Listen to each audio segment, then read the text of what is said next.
Narito na po tayo sa last 2 minutes. Lamang pa rin po ang Meralco Balls, 76-65.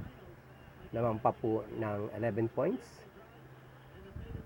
Last 1 minute and 37 seconds, Meralco po ang bola. At nagkaroon po ng ceasefire.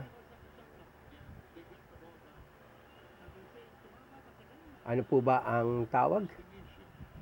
Ang check po natin ang violation.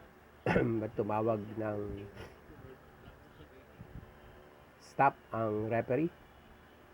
Nakangiti na rin po si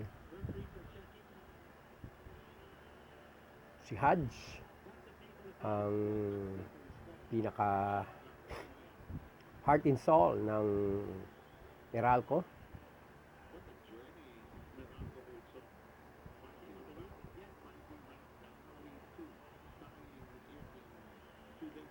$76-65 po. Yan po si Hodge. Pinalakas pa niya ang loob ng kanyang mga kasama para sa nalabing 1 minute and 30 seconds. Sinasabi niya, hold on, hold on. We're getting closer. We're getting closer. Ito pa sinasabi ng Meralco. So, babalik po tayo para sa final po. Ang laban po ay do or die. Game 7 po sa PBA Commissioner's Cup. At tingnan po natin ang laban.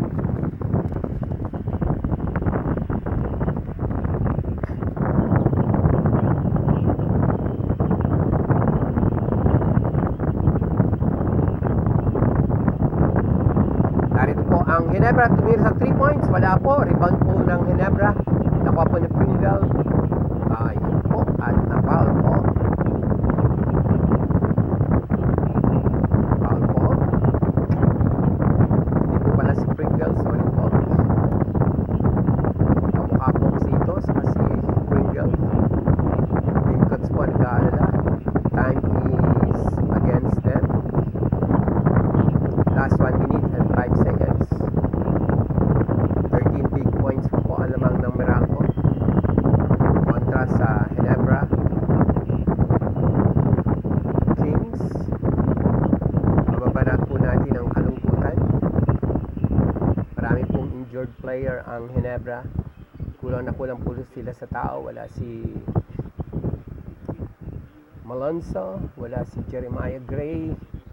Mga mabibigat po nilang mga player ay nawawala. Naitawid po ng Meralco ang bola sa kanilang court. 78-66 po. 12 big points po or 67. 11 points po ulit. 46 seconds, 45. Si Banchero nagdi-dribble po. Tinira ni Banchero. Wala po. At nakuha po nila ang rebound. It's a big rebound ng Meralco Balls. Oh my goodness. 33 seconds. Wala na po. Next to impossible na po na manalo pa ang Ginebra Kings. Goodbye, Ginebra Kings. And welcome, Meralco, para sa finals ng All-Filipino Cup against San Miguel Berman na matagal na pong pumasok at naghihintay ng makakalaban. Last 14 seconds po. 78-69. 78-69 po ang laban. Grabe po itong kaganapan na ito. Ako po ay natutuwa sa pangyayaring ito na kahit po talo ng Ginebra, laban pa rin po. Yan po ang spirit ng Ginebra. Congratulations po, Meralco Balls, for winning the do or die. First Game 7 win po ng Meralco against Ginebra. First best of 7 series in franchise history ng Meralco Balls po. Congratulations. Nalaban po ang Meralco para sa Giant King at number 1 po na favorite na manalo ng All-Filipino because of no other than si Abay, ang 8th MVP player po sa kasalukuyan.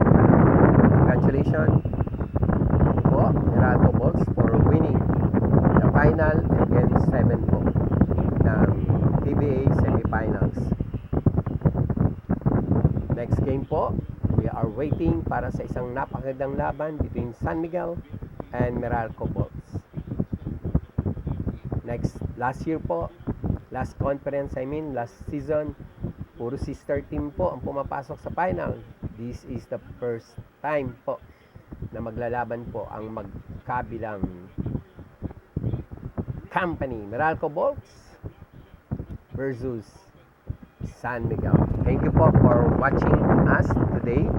At abangan niyo po itong aking upload na to sa ating YouTube channel at sa TikTok.